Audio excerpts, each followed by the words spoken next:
Point ಹೇಳ್ರಿ. ಭಾರತೀಯ ಜನತಾ ಪಕ್ಷದ ಹಿಂದುಳಿದ ಮೋರ್ಚಾದ ವತಿಯಿಂದ ಇವತ್ತು ನಮ್ಮ ರಾಜ್ಯಾಧ್ಯಕ್ಷರ ಆದೇಶದ ಮೇರೆಗೆ ಪ್ರತಿಯೊಂದು ಜಿಲ್ಲೆಯಲ್ಲಿ ಇವತ್ತು ನಾವು ಪ್ರತಿಭಟನೆಯನ್ನು ಕೂಡ ಇವತ್ತು ಹಮ್ಮಿಕೊಂಡಿದ್ದೀವಿ. ಕಾಂಗ್ರೆಸ್ ಸರ್ಕಾರ ಅಧಿಕಾರಕ್ಕೆ ಬಂದ ನಂತರ ನಿರಂತರವಾಗಿ ರೈತರಿಗೆ, ಹಿಂದುಳಿದವರಿಗೆ ಮತ್ತು SC/ST ಸಮಾಜಕ್ಕೆ ನಿರಂತರವಾಗಿ ಅನ್ಯಾಯ ಮಾಡ್ತಾ ಇದ್ದಾರೆ. ಉದಾಹರಣೆಗೆ SC/ST ಅನುದಾನ ಇವತ್ತು ಬೇರೆ ತಮ್ಮ ಅನುಕೂಲಕ್ಕೋಸ್ಕರ ದುರ್ಬಳಕೆ ಮಾಡಿಕೊಂಡದಾಗಿರ್ಬೋದು. ಇವತ್ತು ಮೊನ್ನೆ ನಡೆದಂಥ ಒಂದು ಹೋರಾಟದಲ್ಲಿ ಲಾಠಿ ಚಾರ್ಜ್ ಮಾಡಿದಂಥ ಆಗಿರ್ಬೋದು.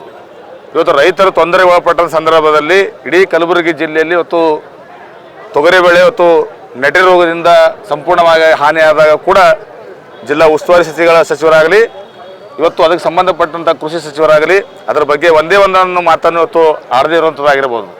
ಇವತ್ತು ಕಲಬುರಗಿ ಜಿಲ್ಲೆಯಲ್ಲಿ ಸಂಪೂರ್ಣವಾಗಿ ಇವತ್ತು ಕಾನೂನು ಸುವ್ಯವಸ್ಥೆ ಹದಗೆಟ್ಟಂಥ ಸಂದರ್ಭದಲ್ಲಿ ಕೂಡ ಅಮಾಯಕರ ಮೇಲೆ ಕೇಸ್ ಮಾಡುವಂಥ ಕೆಲಸ ಇವತ್ತು ಕಾಂಗ್ರೆಸ್ ಸರ್ಕಾರ ಮಾಡ್ತಾ ಇದೆ.